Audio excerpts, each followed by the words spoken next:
اكيد الا بغينا نتكلموا على ابرز العناصر المغربيه اللي متالقه بالدوريات الاوروبيه، فاكيد ما غنتكلموا على الهداف المتالق اكمل الوزاني اللي كيمر من فتره توهج رفقه ناديه الجديد براغا البرتغالي وكيبصم على مستويات عاليه منذ انتقاله بشهر يوليوز الماضي. لذلك ما ضروري ما نتكلموا عليه ونديروا عليه هذا المقطع بالمختصر المفيد باش نشوفوا اشنو كيقدم حاليا واش قادر ينافس رحيمي والكعبي ونصيري على رسميه في الهداف في المنتخب الوطني المغربي. وما نساوش بلي الاتحاد الجزائري كيحاول يقنعوا بالانضمام اليهم، هادشي كامل وكثر غتشاهدوا معنا في هذا المقطع. ولكن قبل فضلا وليس امر دعمونا بالضغط على زر الاشتراك وفعلوا اعجاب ويلا على بركه الله. اذا بالصلاه والسلام على خير المرسلين محمد رسول الله نستهل الكلام. الوزاني كيقدم موسم رائع مع كانغو بعد ما سجل 12 هدف وخمس تمريرات حاسمه. جاو عده عروض من ابرز الانديه من الدوري الفرنسي والدوري البرتغالي، لاعب اللي ما فكرش بزاف وما تسناش بزاف واختار يمشي لنادي براغا البرتغالي بحيث تعاقدوا معاه لمده 5 سنوات من مبلغ يناهز 6 مليون يورو.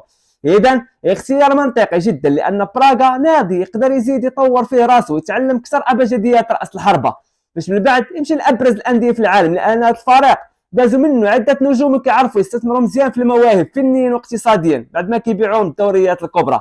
امين خرج بتصريح وقال واكد فيه باللي سعيد جدا في هذا النادي براغا، واكد باللي محيط رائع وكل شيء متوفر فيه لتقديم مستويات عاليه ومتحمس بشكل كبير باش يتاقلم مع الفريق الحالي ديالو باش يقدم عطاء اكثر.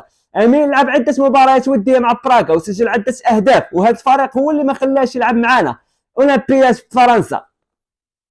والمعلوم ان امين الوزاني ساهم في عده اهداف مع الفريق براغا في هذا الموسم في مجموعه من المسابقات محليا وقاريا. اما بالدوري البرتغالي فخد 340 دقيقه وسجل هدفين، اما في مباريات تاهيليه الدوري الاوروبي خد احسن لاعب في الفريق وسجل 3 اهداف. اما احنا اللي كيهمنا كجماهير متتبعه في المعلوم ان امين الوزاني رفض يمثل منتخب الجزائر، وحاليا حايز يمثل المنتخب المغربي في المحافل الدوليه القادمه مع عدم فهم لماذا ولد الركراكي اللي مستدعي في التوقف الدولي امين الوزاني انه كيقدم مستويات عاليه الجوده مع الفريق ديالو واحسن من يوسف نصيري في الدوري التركي. بغيتكم خوتي المغاربه تعطوني التعاليق ديالكم ونشوفهم في التعاليق. بغيتكم تدعموا قناتي بالاشتراك، الى الملتقى ان شاء الله.